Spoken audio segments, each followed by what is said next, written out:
Muy bien, pues una vez dicho esto, quiero invitarte a que me acompañes al libro de Deuteronomio. Para los amigos y amigas, hermanos que vienen de otras iglesias, estamos en esta congregación de Valdepeñas predicando acerca del mensaje que encontramos en este libro. Un mensaje de gracia y amor. Un libro que aunque está en el Antiguo Testamento, no cabe duda que también nos presenta el Evangelio, las buenas nuevas acerca de Cristo Jesús, de nuestro Dios. Y en esta mañana vamos a estar viendo el capítulo 25, Deuteronomio, capítulo 25.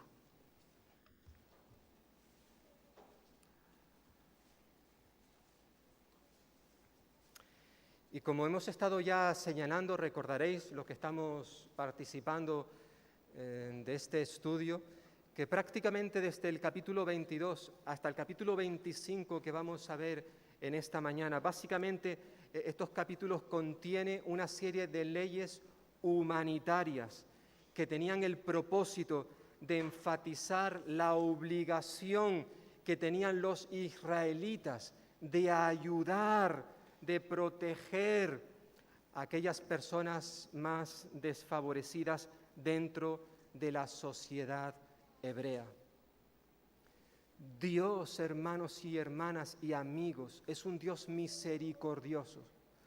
Un Dios que aunque está preocupado por toda su creación, y en especial el ser humano, de manera especial Él ha puesto sus ojos en aquellos hombres y mujeres que eran los más vulnerables dentro de la sociedad. Por tanto, de la misma manera que Él tiene preocupación por estas personas, Él también quería que sus hijos, los israelitas, sintieran esa misma clase de preocupación por estas personas.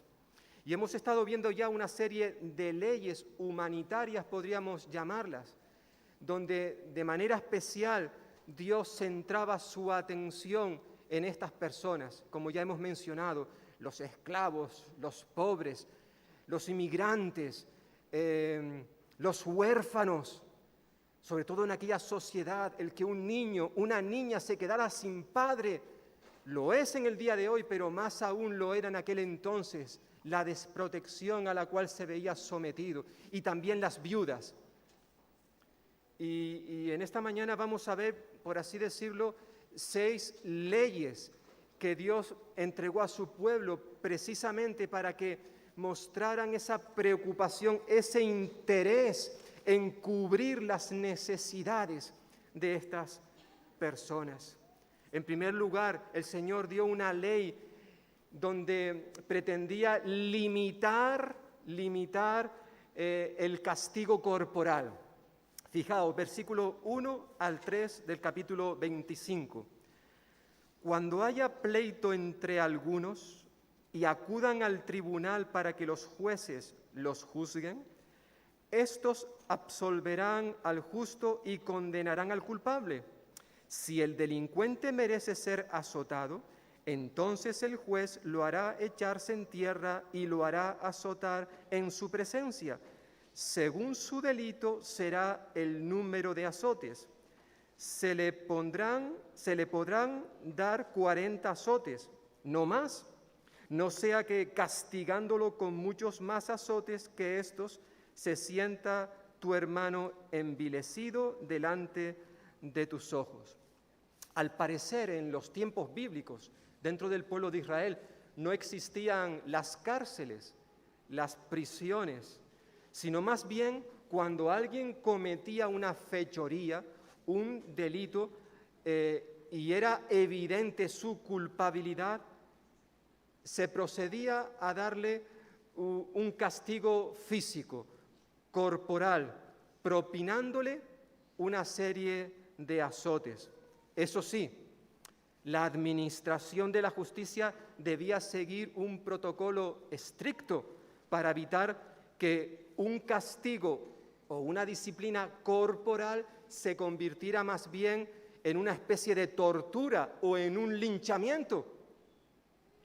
El israelita, culpable de haber hecho algo malo, tenía sus derechos, y no podía ser tratado de manera inhumana y cruel.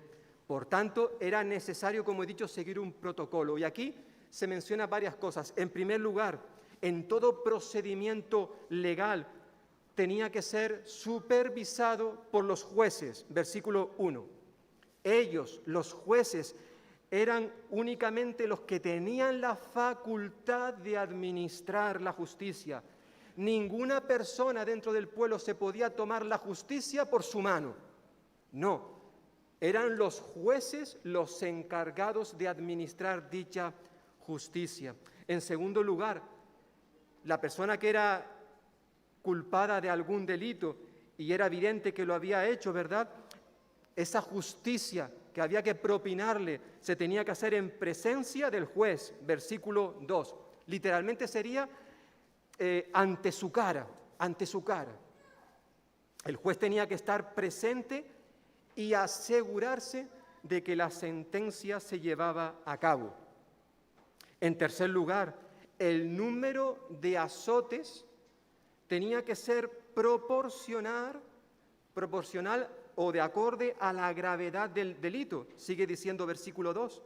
Pero eso sí, independientemente de la gravedad del delito cometido por esa persona, el culpable nunca podía recibir más de 40 azotes. Versículo 3. Este era el número máximo de azotes que se le podía dar como castigo. Y en cuarto lugar, había que recordar, versículo 3 también, que el propósito de poner límites al castigo corporal era evitar la humillación de la persona culpable, la cual, aunque es cierto que había hecho algo que estaba mal, esa persona seguía siendo un hermano. Versículo 3, era un hermano. Por tanto, se debía tener presente que la meta, el propósito del castigo era siempre la restauración, la transformación del delincuente. Ya en la época del Nuevo Testamento, los rabinos establecieron que en vez de darle 40 azotes a un delincuente, había que darle uno menos, 39. Recordaréis aquel pasaje del apóstol Pablo, cuando escribiendo su carta a los Corintios, él compartió su propia experiencia, porque nos dice allí en 2 de Corintios capítulo 11, versículo 24, que Pablo decía, hablando en esa lista de sufrimientos que él había padecido, dijo que de los judíos, 5 veces había recibido 40 azotes menos uno. Dice ahí en 2 de Corintios 11, 24. Pablo sabía lo que era esta experiencia, aunque evidentemente Pablo recibió todo esto no porque él fuera un delincuente, alguien que hubiese hecho algo que estaba mal ante la sociedad hebrea, no. El único delito que él había hecho era predicar la palabra de Dios. Y sabemos, hermanos y hermanas, que como muy bien recordamos con cierta frecuencia en nuestra iglesia, de manera especial en los cultos de oración los jueves, hay hermanos y hermanas nuestros que en diferentes países de este mundo están siendo maltratados de diferentes maneras, algunos incluso encarcelados y otros asesinados por causa de su fe. No es que estos hermanos sean unos delincuentes, que hayan hecho algo que está mal, simplemente por declarar su fe en Cristo Jesús, por intentar predicar el Evangelio, están siendo perseguidos. Dios estableció unos límites para el castigo, la sanción corporal, pero también el Señor dio unas leyes donde Él mostraba su preocupación por el bienestar animal. Versículo 4 dice, no pondrás bozal al buey cuando trille. un texto que nos es muy familiar. Hoy creo que nos quedamos asombrados. De hecho, hace un ratito estaba hablando con un hermano de que hay ciertos trabajos donde no hace mucho tiempo el llevarlos a cabo implicaba un gran esfuerzo físico. Las condiciones evidentemente eran diferentes a las que vivimos hoy.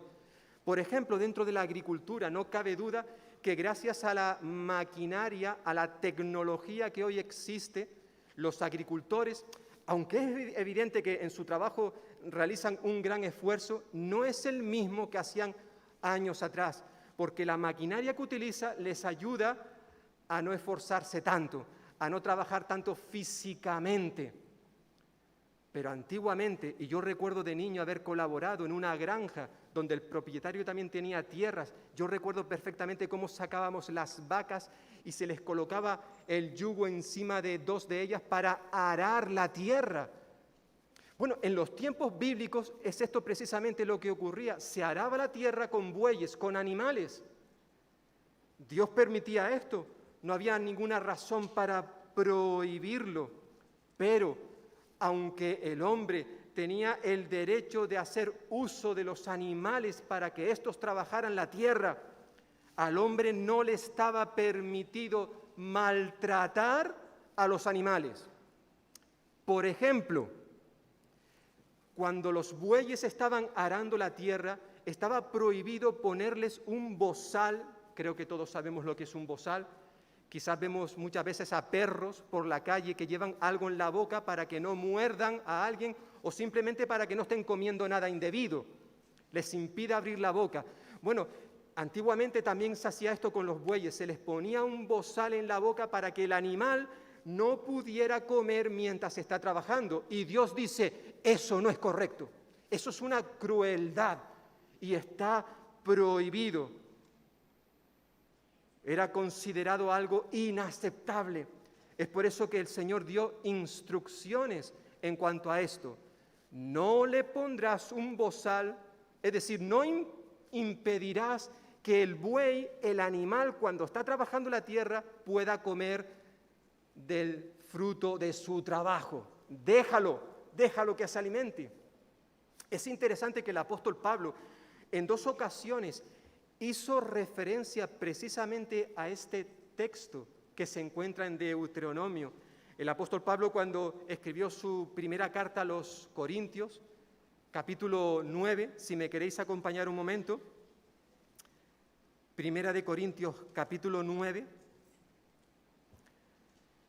en ese capítulo lo dedica básicamente a recordarnos los derechos que tienen aquellos que trabajan en la obra del Señor. Y dice, por ejemplo, Pablo en el versículo 9, haciendo referencia a esta ley, dice, en la ley de Moisés está escrito, no pondrás bozal al buey que trilla. ¿Se preocupa Dios por los bueyes o lo dice enteramente por nosotros? Sí, por nosotros escribió esto, porque con esperanza debe arar el que ara y el que trilla, con esperanza de recibir del fruto. Si nosotros sembramos entre vosotros lo espiritual, ¿será mucho pedir que cosechemos de vosotros lo material? Si otros participan de este derecho sobre vosotros, ¿cuánto más nosotros? Sin embargo, no hemos usado este derecho, sino que lo soportamos todo por no poner ningún obstáculo al Evangelio. ¿No sabéis que los que trabajan en las cosas sagradas comen del templo y que los que sirven del altar participan? Así también ordenó el Señor a los que anuncian el Evangelio que vivan del Evangelio. Por tanto, el apóstol Pablo coge este pasaje que hemos leído en Deuteronomio capítulo 25, versículo 4, para, a través de esa enseñanza, decir a los israelitas, al pueblo de Dios, que de la misma manera que no se le podía impedir al buey comer del fruto de su trabajo, de la misma manera aquellos hombres y mujeres que están sirviendo al Señor en su obra, también tienen derecho a una remuneración, a un salario, a ser sostenidos económicamente. Pablo vuelve a utilizar esta expresión, este versículo en su primera carta a Timoteo, capítulo 5, versículo 18, recordando que los pastores, los líderes de la iglesia, que están dedicados a la enseñanza y la predicación, son dignos de recibir un salario, porque, como dice la ley de Moisés, dice Pablo, no pondrás bozal al buey que trilla y digno es el obrero de su salario, que utiliza una frase que el Señor Jesús ya había utilizado en los evangelios, porque tanto Jesús como Pablo estaban conectados, evidente en la misma enseñanza, hablando de la importancia de este tema. Por tanto, Pablo cogió estas palabras de la ley de Moisés para aplicarlas, darle un giro espiritual en este caso, ¿verdad? Aunque obviamente hemos de recordar cuál es el origen, el por qué el Señor dio estas palabras, esta instrucción, esta ley en el Nuevo Testamento. Y aunque Pablo luego la aplicó para espiritualizarlo en la vida de los obreros, no debemos de olvidar que esta ley recuerda al pueblo de Israel, como a nosotros también, que a Dios le preocupa el bienestar de los animales, Por tanto, cuando Pablo pregunta ahí en 1 Corintios capítulo 9, versículo 9, ¿se preocupa Dios por los bueyes? La respuesta es sí, claro que se preocupa el Señor por los animales. Le importa mucho el maltrato animal, como señala el libro de Proverbios capítulo 12, versículo 10. El justo se preocupa por la vida de sus animales. Como bien sabemos, hoy existen leyes en nuestro país, como en otros países, que velan por la protección de los animales para ser protegidos de la crueldad a la que son sometidos muchos de ellos. Hace poco veíamos unas imágenes en la televisión que eran impactantes, cuando la Guardia Civil descubrió en un lugar una cantidad de animales que estaban siendo maltratados. Hasta el punto de que en nuestro país el maltratador de animales puede ser obligado a pagar altas multas o incluso ir a prisión. Por tanto, el Señor dio unas leyes donde mostraba su preocupación, no solamente por las personas, como estamos viendo, sino también por el mundo animal. En tercer lugar, vemos leyes que mostraban la responsabilidad que se tenía que tener dentro del ámbito familiar, versículos 5 al 10. Si dos hermanos habitan juntos y uno de ellos muere sin tener hijos, la mujer del muerto no se casará fuera de la familia con un hombre extraño. Su cuñado se llegará a ella y restableciendo con ella el parentesco, la tomará como su mujer. El primogénito que ella dé a luz llevará el nombre de su hermano muerto, para que el nombre de éste no sea borrado de Israel. Pero si el hombre no quiere tomarla por mujer, irá entonces su cuñada a la puerta donde están los ancianos y dirá: mi cuñado no quiere perpetuar el nombre de su hermano en Israel, no quiere emparentar conmigo. Entonces los ancianos de aquella ciudad lo harán venir y hablarán con él. Y si él se levanta y dice: no quiero tomarla, se acercará entonces su cuñada a él delante de los ancianos, le quitará el calzado del pie, le escupirá en el rostro y dirá estas palabras: así se hace con el hombre que no quiere edificar la casa de su hermano. Y se le dará este nombre en Israel: la casa del descalzado. Ya hemos estado señalando, como bien sabéis, en varias ocasiones, que Dios mostraba preocupación especial por ciertas clases de personas, entre las cuales se encontraban las viudas. Que si para una mujer viuda ya era doloroso, terrible tener que experimentar la separación. Precisamente haciendo una lista de los antepasados de Jesús. Era necesario que antes de que él explicara que Jesús era el Mesías que había sido prometido por los profetas, era necesario conocer a este Jesús, quién habían sido sus antepasados. Esto era muy importante dentro de la cultura de Israel.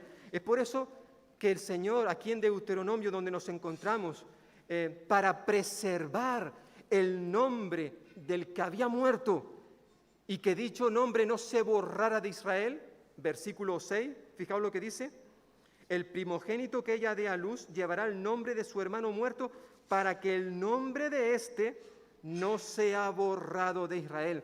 Para que esto no ocurriera, Dios estableció una serie de leyes, de normas. La ley que se menciona concretamente en este pasaje que tenemos delante es conocida como la ley del levirático, que era básicamente un matrimonio formado entre cuñados.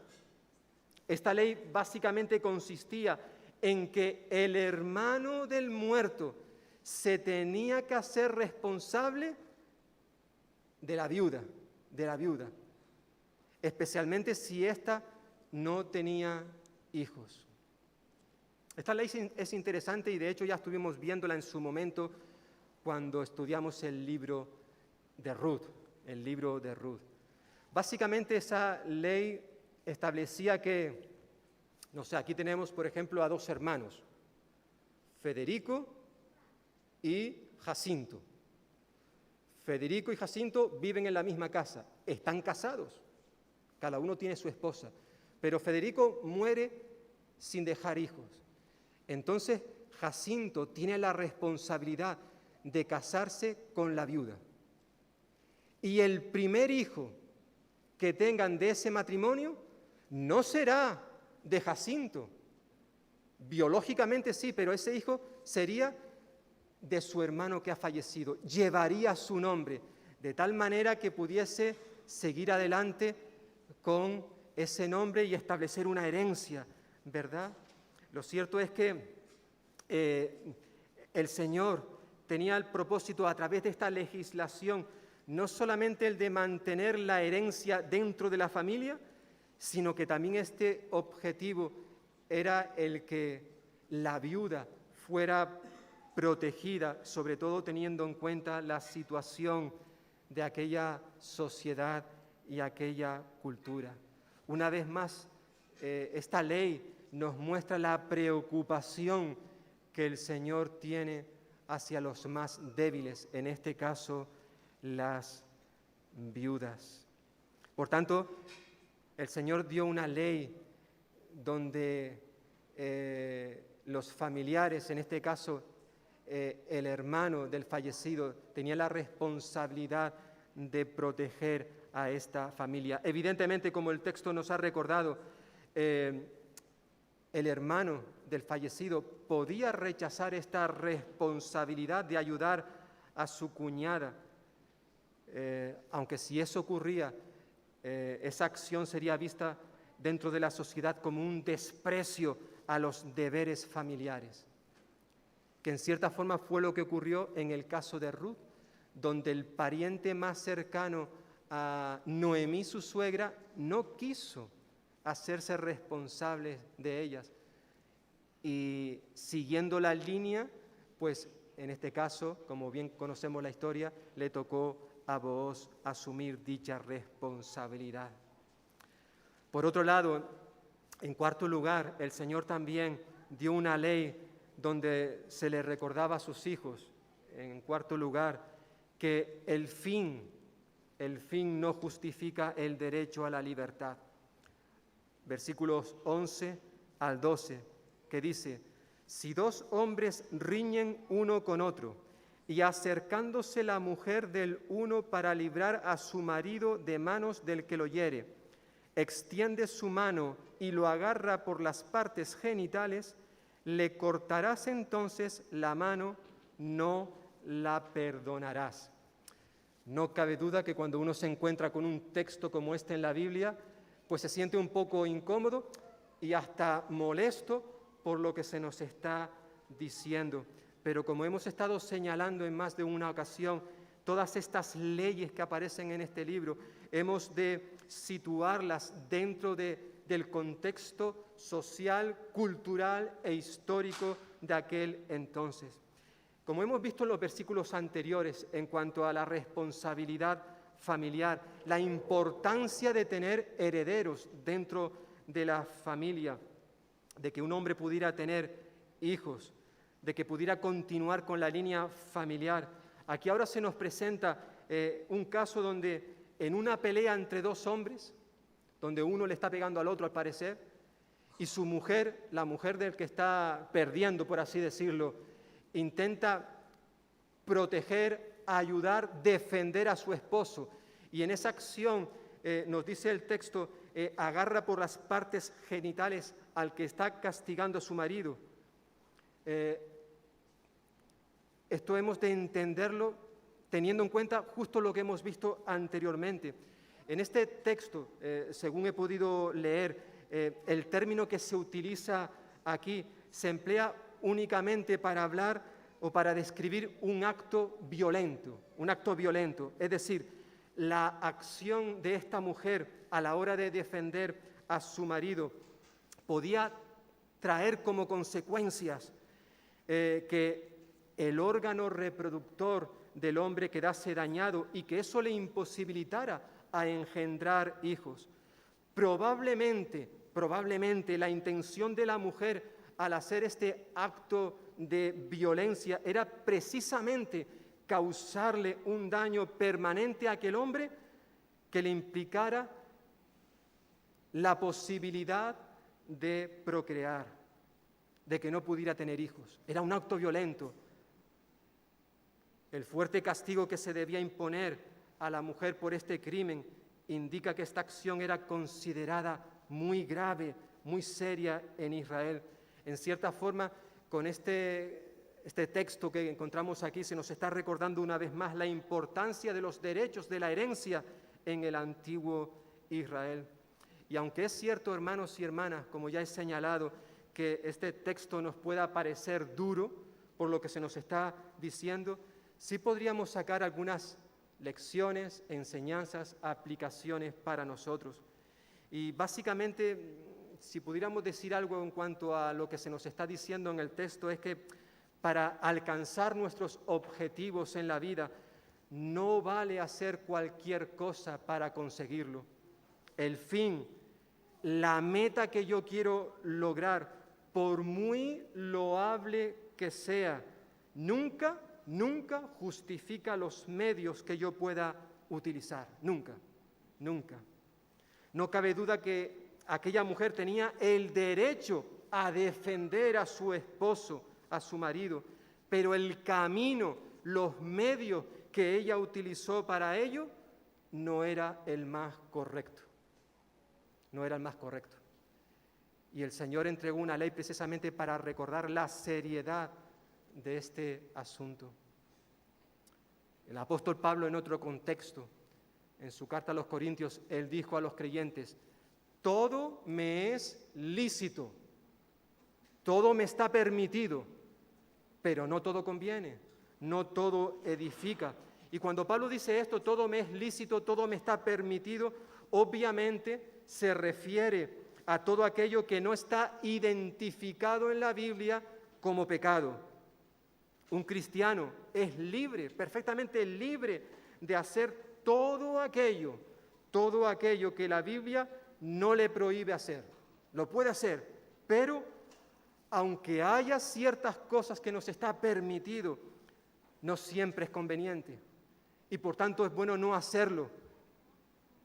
No podemos refugiarnos bajo nuestro derecho a ser libres para hacer esto o aquello. La libertad que ejerce un creyente nunca puede dañar al prójimo, que es lo que Pablo está enseñando ahí en su carta. Por tanto, aunque esta mujer en este caso tenía el derecho de defender a su marido, los medios que utilizó para llegar a ese fin no eran los más correctos y eso traía consecuencias. Pero también el Señor recuerda en estas leyes humanitarias que vemos en este capítulo, que la justicia y la honestidad era esencial dentro del pueblo de Israel. Versículos 13 al 16, que dicen: no tendrás en tu bolsa una pesa grande y otra pesa chica, ni tendrás en tu casa un efa grande y otro efa pequeño. Una pesa exacta y justa tendrás, un efa cabal y justo tendrás, para que tus días sean prolongados sobre la tierra que Jehová tu Dios te da. Porque abominable es para Jehová tu Dios cualquiera que hace esto y cualquiera que hace injusticia. Yo recuerdo cuando era un niño y mi madre me mandaba a la tienda a comprar, que todavía en aquel tiempo se utilizaban esas pesas, que eran una especie de báscula, donde en un lado había una bandejita y en otra bandejita. Querías 1 kilo de manzanas, se ponían las manzanas en una bandeja y en el otro se ponían una serie de pesas hasta completar pues la cantidad que uno quería comprar. Eso quizás lo recordamos algunos de nosotros. Hoy en día, evidentemente, el procedimiento para pesar los alimentos ha cambiado de forma radical. Las pesas, como las medidas, como se menciona aquí el efa, que es equivalente a unos 22 litros, las pesas y las medidas que se usaban en el comercio antiguo eran cruciales. Y parece que dentro de algunas culturas se practicaba esto de tener 2 tipos de pesa, una de tamaño grande para comprar y una de tamaño pequeño para vender. Y de esta manera el comerciante deshonesto, que no era honrado, defraudaba tanto a la persona a la cual le vendía como a la persona a la cual le compraba. La Biblia una y otra vez exhorta precisamente a los judíos a que sean justos en el comercio. Dice Proverbios 20:10, pesas falsas y medidas con trampa son 2 cosas que el Señor aborrece. Y esta enseñanza la vemos en varias ocasiones en el libro de Proverbios. La predicación de los profetas en el Antiguo Testamento una y otra vez se dirigían precisamente a condenar la deshonestidad en el comercio. De manera especial el profeta Amós se dirige a aquellos que debido a su codicia estaban dispuestos a explotar, a oprimir a los pobres. Las personas codiciosas, como bien sabemos, son individuos, personas que solo piensan en sí mismos, que no muestran compasión. Y evidentemente la codicia lleva a la falta de honestidad, como nos recuerda el profeta Amós allí en el capítulo 8, versículos 4 y 5. ¿Cuánta razón tenía el apóstol Pablo cuando escribiendo a Timoteo dijo: porque la raíz de todos los males es el amor al dinero, por el cual, codiciándolo algunos, se extraviaron de la fe y se torturaron con muchos dolores. Primera de Timoteo 6:10.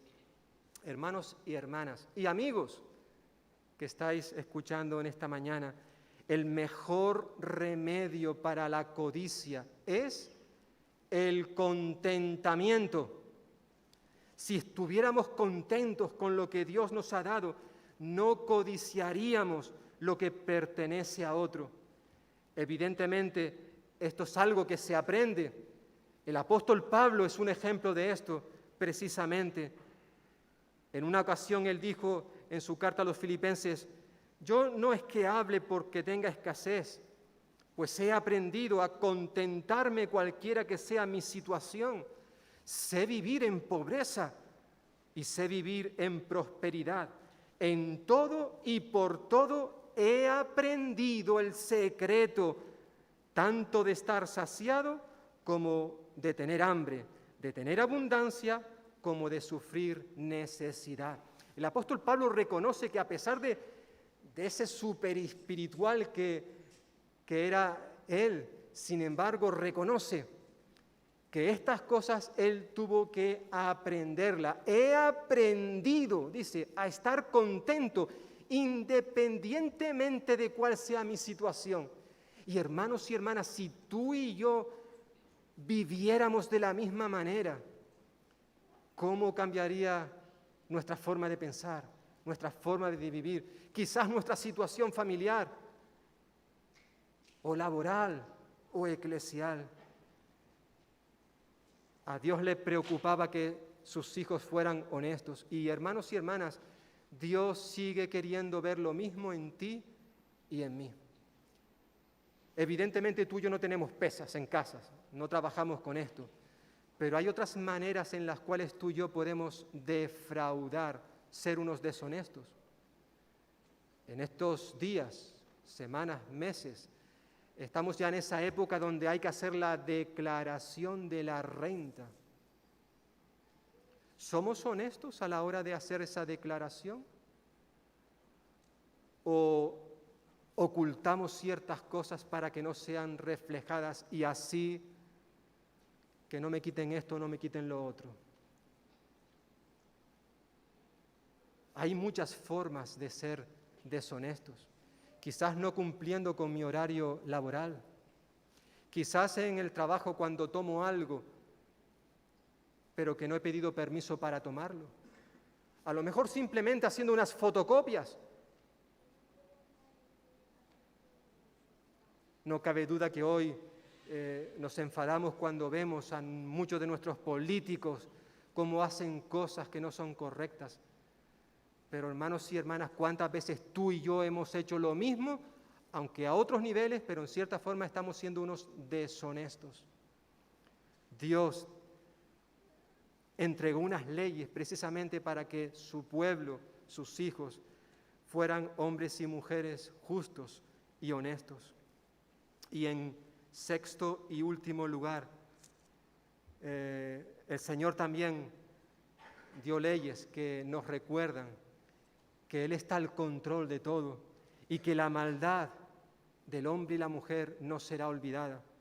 Dice versículo 17 y 19, acuérdate de lo que hizo Amalec contigo en el camino, cuando salías de Egipto, de cómo te salió al encuentro en el camino y, sin ningún temor de Dios, te desbarató la retaguardia de todos los débiles que iban detrás de ti, cuando tú estabas cansado y sin fuerzas. Por tanto, cuando Jehová tu Dios te dé descanso de todos los enemigos que te rodean, en la tierra que Jehová tu Dios te da como heredad para que la poseas, borrarás la memoria de Amalec de debajo del cielo, no lo olvides. Es importante recordar que el fondo histórico de esta ley tiene que ver con lo que sucedió con los amalecitas cuando estos, versículo 18, sin ningún temor de Dios, sin ningún temor, atacaron y derrotaron a los israelitas en Horma, algo que aparece allí en Números capítulo 14. Y también aquí en Deuteronomio capítulo 1, lo vimos en su momento que se recordó ese acontecimiento, capítulo 1, versículos 45 al 46. Los amalecitas eran un pueblo sumamente violento que no mostraban misericordia con nadie.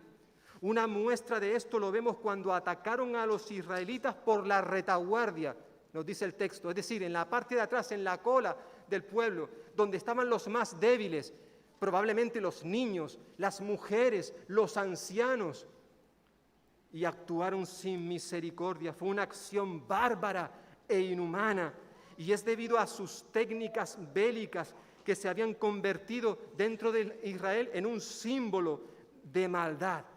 Por eso el Señor le recuerda a su pueblo, versículo 17, les recuerdo que llegará el día cuando el Señor hará justicia, y en este caso va a utilizar como instrumento de justicia a su pueblo Israel.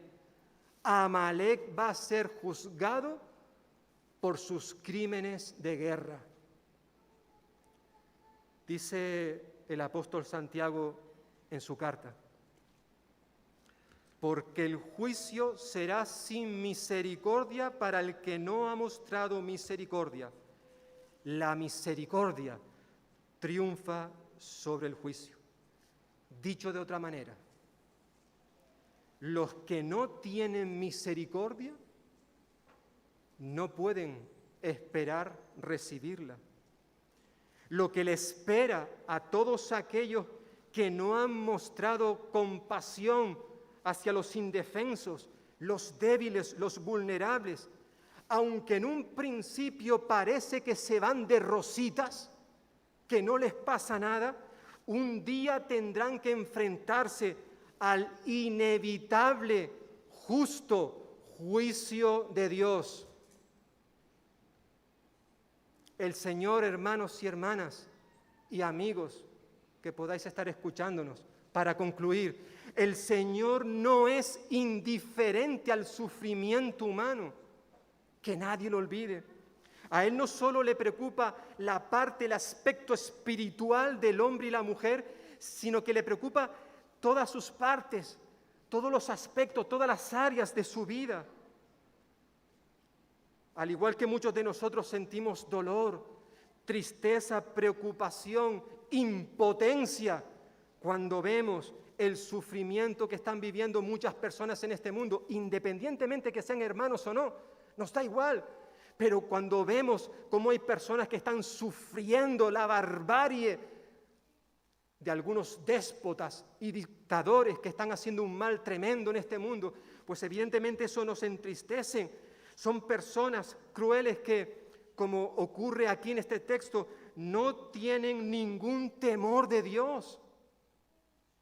Pero al igual que eso nos duele y nos preocupa a nosotros, de igual manera el Dios creador y soberano de este mundo está atento, que nadie lo olvide, está atento al clamor de los que sufren.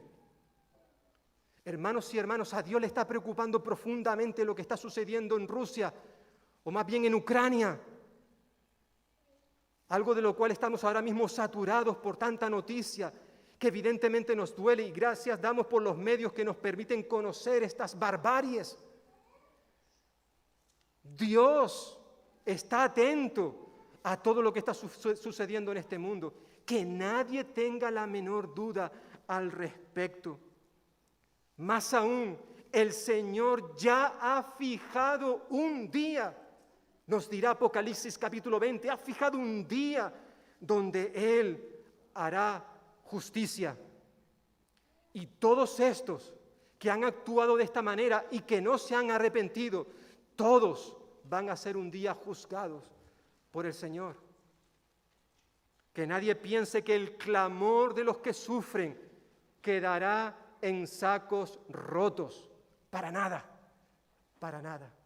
Este Dios de amor al cual hemos alabado en esta mañana, como estamos viendo a lo largo de este libro, especialmente en los últimos capítulos, Dios se preocupa por esas personas. Por esas personas. Y no solamente por lo que está sucediendo en Ucrania, recordemos que hay otras guerras que están sucediendo en nuestro mundo, de las cuales no se hablan. Hay otras tragedias en las cuales se están viendo afectadas muchas personas. Y Dios está escuchando el clamor de ellos. Y la iglesia, el pueblo de Dios, está llamado también a prestar atención y a hacer lo que está en nuestras manos para ayudarles. Y no tienen que ser especialmente hermanos en la fe, por los cuales oramos, por la iglesia perseguida hemos dicho, sino también Dios quiere que clamemos por lo que está sucediendo en este mundo. Por tanto, que el Señor bendiga su palabra en esta mañana y que nos ayude, teniendo en cuenta lo que hemos estado viendo en estas leyes, que el Señor nos ayude a poderlas aplicar a nuestras vidas y a hacer lo que esté en nuestras manos para hacer.